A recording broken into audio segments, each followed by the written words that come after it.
we decided to do is take a look at some of the things that might be affecting our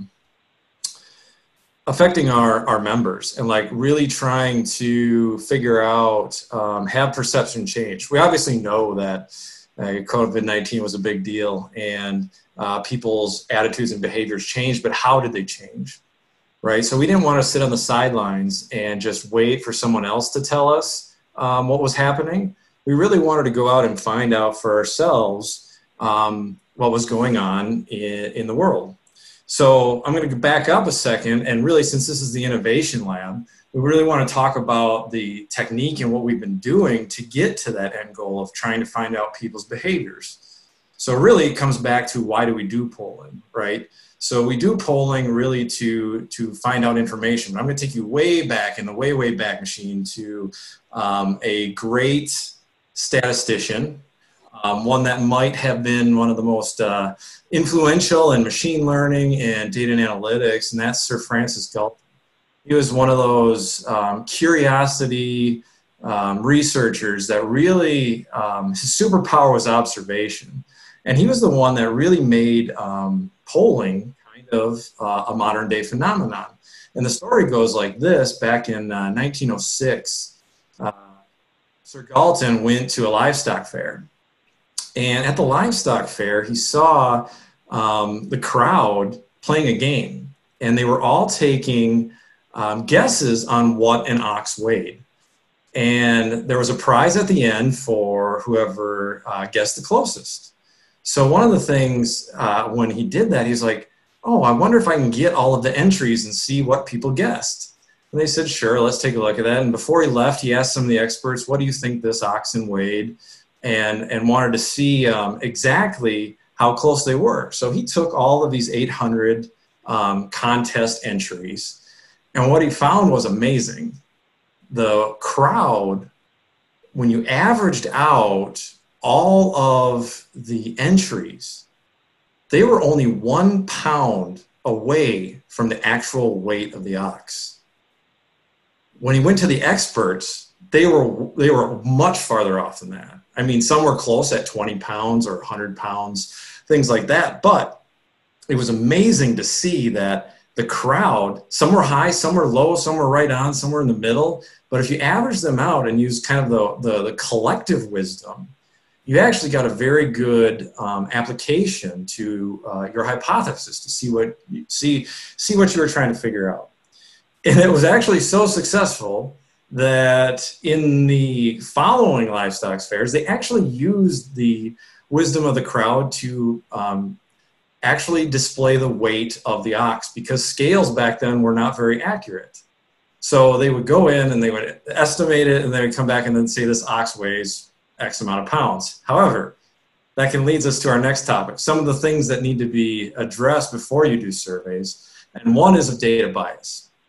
So when Galton was doing this, eventually people who were buying the oxes got in on the game, and they were like, well, if we all estimate it really low, we're going to pay a lot less for that ox. So we got to be sure that when we're taking a survey, or we're doing a survey, or interpreting the results of a survey, we have to understand that there is some bias in doing polling, of who we're polling. One of the hardest ones to overcome is this. I love taking surveys, or I hate taking surveys. The goal is you need to get people who don't want to take surveys, because it's inherently biased just to take surveys of those that love taking surveys. Now, there's a bunch of others that I won't get into, but there's also selection bias and a whole bunch of other different biasing that can go into it. But what I'd like to do today is use some of our techniques that we use for some of the questions about COVID, and I'm going to have the audience participate in the polls so that we can get some results, and we're going to compare them to the results that we found in the Harris poll. So I will launch the first one. And the first question is, have you had to postpone or cancel any health-related appointments due to COVID-19 outbreak? And that's excluding dental, because I think if we did dental, it would be pretty much 100% of the entire population. And again, too, like I was talking before also, is that when we're doing surveys, me telling you how I would have responded or how someone else would have responded is also biasing the data. It can be simple as, you know, a parent or a coworker looking over your shoulder and saying, "Oh, what is that? Why are you voting for that? I would do this." And you can kind of see that that may influence your decision on how you would react. So it's really imperative, like, to be unbiased and in a situation where no one else is going to see it. Okay, I'll give you a couple more seconds and then we'll share the results. So I'm going to end the first one and then I'm going to share the results. So what you can see from this is that 62% of everybody on this panel or in this webinar has had some sort of postponement or cancellation to a health-related appointment, 38% no. So I am going to go then and share the actual results from a poll nationwide, and we were pretty spot on.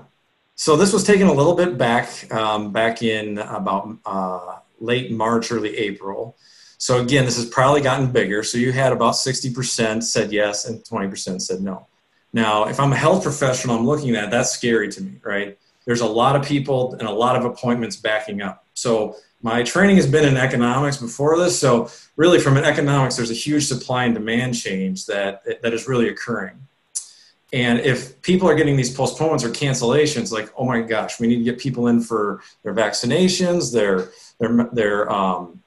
you know, wellness visits and all this other kind of thing. And the fear really can be driving that. But the good news is this. When we ask the next question, are you going to reschedule? Within the next year, 98% said they would reschedule. But this is great information for providers because there's going to be probably, if you're like me, I'm going to procrastinate till the last second I have to do it.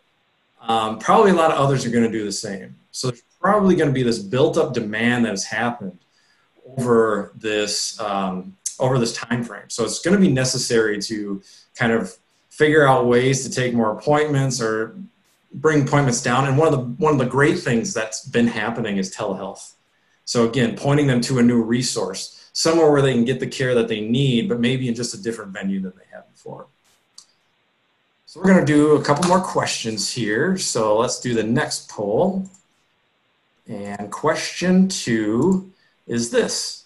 Considering your attitudes of receiving care at a hospital before the COVID-19 outbreak, how much more or less likely would you be to seek care at a hospital for a broken finger? So this is really getting at, what is your fear level? Like a broken finger, going to the hospital, would I be willing to go? Or am I less likely? Or my attitude is pretty much about the same as they were prior to? I'll give you a few more seconds for some of the stragglers to fill out the survey. All right, this one's going to be interesting. So I'm going to end the poll and share the results. It's about 50-50. So 50% said no change. They would go same as they would before COVID, and 50% about less likely. So let's see what the poll said. Interesting. It fits quite well with the no changes. So about 50% would do what they would before. More likely, there's actually some that are now more likely to go than they were before COVID-19. And again, now it's kind of like, okay, this sparks that interest. Okay, what is causing that? What is causing them to be more likely to go versus less likely, right? I'm testing my hypothesis here. I'm thinking people are going to be way less likely to go for something simpler because they don't want to overwhelm the hospital system. They're afraid to catch COVID. But the good news is people are still have their same attitudes. About half have changed.